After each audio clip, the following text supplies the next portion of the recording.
लड़ाई America, Israel और Iran के बीच, लेकिन परेशान पूरी दुनिया है।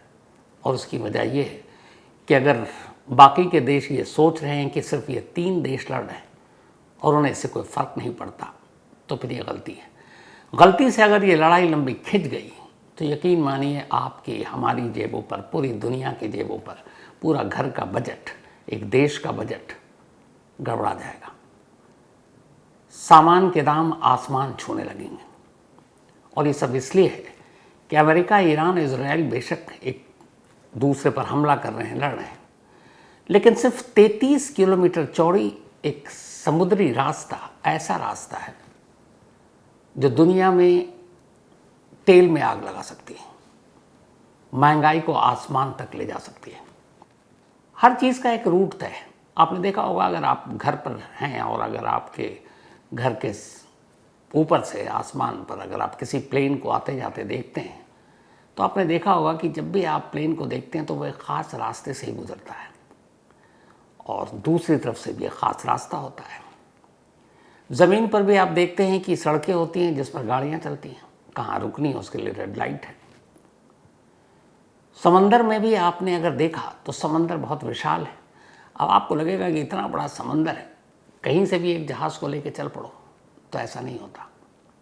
जिस तरह आसमान में एक एयर कॉरिडोर है जिससे प्लेन एक ख़ास रास्ते पर चलेगा, जिस तरह ज़मीन पर सड़क है जिस पर गाड़ी चलेगी और अगर आपको एक शहर से दूसरे शहर जाना है तो वही रास्ता आपको पहुंचाएगा, ठीक उसी तरह समंदर में है तो बहुत विशाल और बड़ा, लेकिन समंदर में भी एक रास्ता होता है, कुछ किलोमीटर उसकी चौड़ाई होती है, लेकिन उसी समुद्री कॉरिडोर से होकर आपको गुजरना पड़ता है।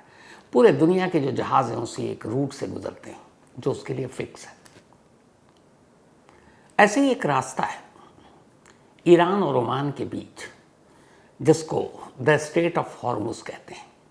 सिर्फ 33 किलोमीटर चौड़ाई है इसकी, लेकिन ये संकरा सा समुद्री रास्ता इस दुनिया का शायद सबसे ख़तरनाक रास्ता है। उसकी वजह यह है कि जैसे अगर आप सड़क पर जा रहे हैं, कोई एक्सीडेंट हो गया या पुल टूट गया या सड़क टूट गई तो गाड़ियाँ रुक जाती हैं, एक लंबा जाम लग जाता है और आप अपनी मंजिल तक नहीं पहुंच पाते। एक्सीडेंट अगर हो जाए रेलवे में, पटरी टूट जाए या 2 ट्रेनें टकरा जाएं तो उस ट्रेन का रूट भी बाधित हो जाता है, घंटों यात्री परेशान होते हैं। उसी तरीके से ईरान का ये जो द स्ट्रेट ऑफ हॉर्मुज है, अगर ये रास्ता बंद हो जाए, इस पर कोई एक्सीडेंट हो जाए, क्योंकि सिर्फ 33 किलोमीटर चौड़ाई है इसकी, तो फिर दुनिया भर के बड़े बड़े तेल टैंकर उनको रुकना पड़ेगा। और अगर वो दूसरा रास्ता लेते हैं अपनी मंजिल तक पहुंचने के लिए तो न जाने कितने दिन, हफ्ते या महीने लगेंगे, इसलिए कि ये सबसे शॉर्टकट है और ये वो रास्ता है जो पूरी दुनिया तक तेल पहुंचाता है। इस रास्ते से Saudi Arab, Iran, Iraq, Kuwait, Qatar, Bahrain, UAE, ये जो सब तेल के सबसे बड़े उत्पादक हैं, जहाँ सबसे ज़्यादा तेल के कुएँ हैं, पूरी दुनिया के तेल की ज़रूरत को पूरी करते हैं, ये इसी स्ट्रेट ऑफ हॉर्मुज से होकर गुजरते हैं और दुनिया तक उनकी मांग के हिसाब से तेल पहुंचाते हैं। ईरान ने इजराइल और अमेरिका के साथ जंग के बीच इसी द स्ट्रेट ऑफ हॉर्मुज को बंद कर दिया। कहा यहाँ से किसी भी देश का कोई टैंकर नहीं गुजरेगा, जिसमें हमारा टैंकर भी फंसा हुआ है। सिर्फ एक देश अपवाद है, चीन। ईरान ने कहा कि चीन तुम अपने जहाज़ ले जाओ, जितना तेल भर भर कर ला रहे हो ले जाओ, बाकी किसी और को इजाज़त नहीं देंगे। और इसी के बाद हाहाकार मच गया। अभी सिर्फ इस जंग को 7वां दिन है, लेकिन अगर गलती से ये महीना खिंच गया, 2 महीना, तो आप समझ लीजिए कि क्या होगा। हमारी रोज़मर्रा की ज़रूरतों में ईंधन यानी तेल का बहुत बड़ा रोल है। हमारी जितनी भी गाड़ियाँ हैं वो पेट्रोल और डीजल से चलती हैं। खेती बाड़ी, कल कारखाने, पूरी इंडस्ट्री इसी डीजल और पेट्रोल पर है। रेलगाड़ी इसी डीजल और पेट्रोल पर है। हवाई जहाज़ इसी पेट्रोल और डीजल या जो ईंधन है उसका, उससे है। मतलब पूरा देश, पूरी दुनिया ठप पड़ जाए। अब आप कहेंगे कि सिर्फ एक स्ट्रेट ऑफ हॉर्मुज की वजह से ऐसा क्यों? तो दुनिया में तेल की जो सप्लाई होती है उसका 25% सिर्फ और सिर्फ इसी 33 किलोमीटर चौड़े समुद्री रास्ते से उन देशों तक पहुंचता है। मतलब अगर पूरी दुनिया को एक दिन में 100 लीटर पेट्रोल या डीजल चाहिए तो 25 लीटर पेट्रोल या डीजल सिर्फ इस एक रास्ते से जाता है। 75% ही पहुंचेगा, 25% नहीं। तो सोचिए उन देशों का क्या हाल होगा जो इस रास्ते से तेल लेते हैं। सारी मशीनरी, सारे कल कारखाने, इंडस्ट्री, सड़कों पर गाड़ियां। अभी सिर्फ 2 दिन पहले अफवाह उड़ी, देश भर में अपने यहाँ कई पेट्रोल पंप पे लंबी लंबी लाइन लग गई। तो अंदाज़ा लगाइए क्या होगा। अब सवाल ये है कि क्या एक यही रास्ता है स्ट्रेट ऑफ हॉर्मुज जो दुनिया भर को तेल की उसकी ज़रूरत के हिसाब से तेल पहुंचाता है या गैस पहुंचाता है? इस पूरे मामले में एक कतर है जो एलपीजी गैस, जिसमें हम सुबह उठते हैं, चाय पीते हैं, खाना खाते हैं, तो उसी से चूल्हा जलता हमारा। तो जो कतर का सबसे ज़्यादा बड़ा एलपीजी उत्पादक है उसका लगभग 90% इसी स्ट्रेट ऑफ हॉर्मुज से होकर दुनिया के अलग अलग देशों में पहुंचता है। सोचिए ये रास्ता बंद है और आने वाले वक्त में और बंद होगा तो चूल्हा जलना मुश्किल हो जाएगा। स्ट्रेट ऑफ हॉर्मुज के अलावा कुल 6 ऐसे और रास्ते हैं जिनसे तेल, ईंधन और बाकी चीज़ें पूरी दुनिया तक पहुंचाई जाती हैं। जैसा मैंने शुरू में कहा कि समुद्र का भी एक रास्ता होता है, उसी रास्ते पे आपको चलना होता है। बाकी पूरे समुद्र में आप जहाज़ इधर उधर नहीं दौड़ा सकते। तो स्ट्रेट ऑफ हॉर्मुज के अलावा और 6 ऐसे रास्ते हैं जहाँ से अलग अलग तेल और ये सारी चीज़ें पहुँचती हैं। हॉर्मुज जो स्ट्रेट है, मैंने आपको बताया, जो बंद है, ये फारस की खाड़ी और ओमान की खाड़ी के करीब है जहाँ से 25% तेल और ईंधन पहुँचता है। दूसरा है मलक्का स्ट्रेट, मलेशिया और इंडोनेशिया से होते हुए ये दुनिया भर के देशों में, यहाँ से ये सारी चीज़ें तेल और गैस पहुँचती हैं। तीसरा, इन सब चीज़ों को जो है ये चेक पॉइंट है, जैसे हम सड़क पे नाकाबंदी होती है उसी तरीके से जैसे एयरपोर्ट पर तलाशी होती है, तो समुद्री रास्तों पर जो जहाज़ जाते हैं उनके चेक पॉइंट्स हैं, जैसे हॉर्मुज है वैसे ही कुल 7 हैं। तो मलक्का स्ट्रेट मलेशिया और इंडोनेशिया के बीच है और ये हिंद महासागर को प्रशांत महासागर से जोड़ता है और फिर पूरे एशिया, यूरोप, मिडिल ईस्ट के बीच ट्रेड का काम करता है ये रूट। तीसरा है मिस्र में मौजूद स्वेज नहर। स्वेज नहर के बारे में आप जानते हैं कि दुनिया में इंसानों का बनाया पहला पानी का रास्ता है। ये लाल सागर को भूमध्य सागर से जोड़ता है और इन जहाज़ों को अफ्रीका के चारों तरफ लंबे रास्ते से, पहले ये जब स्वेज नहर नहीं था तो अफ्रीका के चारों तरफ से लंबे रास्ते का चक्कर काट कर पहुँचना पड़ता था, ये शॉर्टकट हो गया। चौथा है बाब एल मंडेल, ये लाल सागर को अदन की खाड़ी से जोड़ता है और यूरोप और एशिया के बीच एक पुल का काम करता है। 5वां चेक पॉइंट है पनामा कैनाल, ये अटलांटिक महासागर और प्रशांत महासागर को जोड़ती है। छठा है तुर्किश स्ट्रेट, जिसमें बोस्पोरस और डार्डेनेल्स शामिल हैं, ये ब्लैक सी को मेडिटेरियन सी से जोड़ते हैं। 7वां है डेनिस स्ट्रेट्स, बाल्टिक सागर को नॉर्थ से जोड़ती है।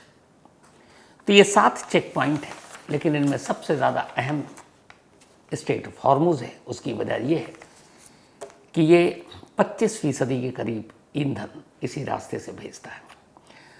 अब अभी जब ये जंग 28 फरवरी को शुरू हुई, उससे पहले के हालात ये थे कि इस स्ट्रेट ऑफ हॉर्मुज से पर डे जो बड़े जहाज़ थे, ऑयल टैंकर जो, वो करीब 107 जहाज़ 107 इस रूट से गुजरते थे पर डे। 1 मार्च को सिर्फ 19 जहाज़ गुजरे, 19। तब तक ईरान थोड़ा सा लचीला रुख अपनाया हुआ था। उसके बाद 4 सुपर टैंकर ही अब गुजरे, शायद चीन के। बाकी वहाँ लंबी कतारें लगी हुई हैं, जहाज़ों ने लंगर डाल रखा है और कोई तेल के टैंकर यहाँ से नहीं गुजर रहे। जबकि इस रूट से पर डे करीब 2 करोड़ बैरल तेल और गैस, 2 करोड़ बैरल की सप्लाई होती थी। अब सोचिए वो सप्लाई रुक गई, तो जब रुक गई तो फिर दुनिया तो परेशान होगी ही होगी। अब 2 करोड़ बैरल पेट्रोल जिस रास्ते से जा रहा हो उस रास्ते को आपने बंद कर दिया, दुनिया के 25% देश उन तेल और गैस को इस्तेमाल करते हैं, तो फिर परेशानी तो होगी। अब सवाल ये भी है कि चलिए बंद 2 करोड़ बैरल, आसान लफ्ज़ों में समझते हैं कि पूरी दुनिया में पर डे कितना तेल जलता है, खर्च होता है। ये एलपीजी गैस जो घरों में चूल्हा जलते हैं, ज़मीन के नीचे से पर डे कितना तेल निकलता है। आजकल की जो गाड़ियां हैं उन गाड़ी में अगर आप देखें तो एवरेज एक गाड़ी में अगर आप टैंक फुल कराते हैं तो 50 लीटर, कम से कम 50 से 55 लीटर आ जाता है पर डे।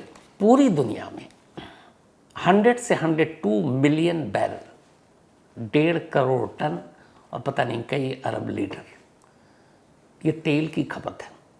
100 से 102 मिलियन बैरल ऑयल का इस्तेमाल होता है पूरी दुनिया में। और जो सबसे ज़्यादा इस्तेमाल करने वाले देश हैं टॉप 3, उनमें से एक है अमेरिका, दूसरा है चीन और हम तीसरे नंबर पर है इंडिया। चीन और इंडिया इसलिए भी कि हमारी पॉपुलेशन इतनी ज़्यादा है और पूरी दुनिया में 80% ईंधन का इस्तेमाल होता है गाड़ियों के लिए, ढुलाई के लिए, कल कारखाने, खेती बाड़ी, इन सब के लिए। तो पर डे 100 से 102 मिलियन बैरल ऑयल का इस्तेमाल होता है। जो गैस है एलपीजी जिनसे घरों में चूल्हा जलता है, पूरी दुनिया में 60 मिलियन बैरल पर डे का इस्तेमाल होता है। 60 मिलियन बैरल। अगर मैं अब इंडिया की बात करें तो हमारे इंडिया में पर डे 5.5 से 6 मिलियन बैरल तेल की खपत है और लास्ट 50 ईयर में ईंधन की मांग बढ़ने लगी है। अब सिर्फ मैं इंडिया की अगर बात करूं डेली यूज़ और हमारे पास कितना रिजर्व है, अगर ये 2 महीने जंग खिंच गई या महीने, तो क्या हमारे देश में तेल की कमी होगी, गैस की कमी होगी? क्या पेट्रोल पंप पर लंबी लंबी लाइनें लगेंगी? क्या उड़ानें रुक जाएंगी, ट्रेनें थम जाएंगी, कल कारखाने बंद हो जाएंगे? क्या सूरत होगी? तो ये पूरा डेटा आपके सामने है। हमारे देश में जो पर डे की खपत है, इंडिया की मैं बात कर रहा हूँ, सबसे ज़्यादा ईंधन में डीजल की खपत होती है हमारे देश में। और उसकी वजह है क्योंकि डीजल ट्रक, बसें, ट्रेन, माल ढुलाई की जो गाड़ियाँ हैं, खेती की जो मशीनें हैं, जो इंडस्ट्री हैं, ये सब डीजल से चलती हैं। तो डीजल का इस्तेमाल हमारे देश में सबसे ज़्यादा होता है। जनवरी का लास्ट डेटा है हमारे यहाँ पिछले महीने का, सिर्फ लास्ट मंथ, बल्कि लास्ट टू लास्ट मंथ, ये मार्च है, जनवरी के 31 दिनों में पूरे देश में, इंडिया में 79.92 लाख मीट्रिक टन डीजल जल गया। मतलब 79,92,000 मीट्रिक टन। इंडिया की बात कर रहा हूँ, सिर्फ डीजल का इस्तेमाल ये 31 दिन। अगर इसको आप पर डे में निकालें कि एक दिन में हमारे देश में कितना डीजल खर्च होता है, तो पर डे इंडिया में 2.57 lakh metric ton diesel, 2.57 lakh metric ton diesel खत्म होता है। अब अगर इसको और आसानी से समझे तो 1 मीट्रिक टन कितना होता है? 1 मीट्रिक टन 100 लीटर होता है। अब उस हिसाब से देखिए, बल्कि 1000 लीटर होता है, 1000 लीटर। तो 79.92 lakh metric ton per month, 2.57 lakh metric ton per day अपने देश में डीजल की खपत है, जो गाड़ियों में, कारखानों में इस्तेमाल होती है। आजकल वैसे भी कार भी बहुत सारी डीजल वाली ही है। अब पेट्रोल पे आइए। नंबर 2 जो ईंधन सबसे ज़्यादा हमारे यहाँ खर्च होता है वो पेट्रोल है, डीजल के बाद। क्योंकि ज़्यादातर शहरों में जो गाड़ियाँ चलती हैं और आजकल जो हैं महंगी महंगी गाड़ियाँ, सब पेट्रोल से ही चलती हैं। अब इलेक्ट्रिक गाड़ियाँ भी वैसे आ रही हैं। इवन 2 व्हीलर जो है वो ज़्यादातर पेट्रोल से ही चलती है। तो हमारे यहाँ पेट्रोल की पर डे जो खपत जनवरी में हुई 31 दिनों तक इसी साल, 35.11 lakh metric ton, 33.11 lakh metric ton petrol हमारे यहाँ जला। और अगर उसके हिसाब से पर डे कितना खर्च है तो per day 1.13 lakh metric ton petrol हमारे देश में पर डे यूज़ होता है। 1,13,000 मीट्रिक टन। अब आइए घरों में जो हमारे यहाँ चूल्हा जलता है, एलपीजी, तो जो घरेलू रसोई गैस है, उसी जनवरी का डेटा है लास्ट, कि पूरे देश में एक दिन में 30.33 हज़ार lakh metric ton per day का यूज़ है रसोई गैस, जो चूल्हा है एलपीजी का। तो अगर इसका पर डे का एवरेज निकाले एक दिन में पूरे देश में कितने ऐसे एलपीजी गैस से चूल्हे जल रहे हैं घरों में जहाँ खाना बन रहा है, 97.8 thousand metric tonne, 97,08,000 metric tonne हर दिन रसोई गैस के जो चूल्हे हैं हमारे वो जलते हैं और उससे ये गैस ख़त्म होती है।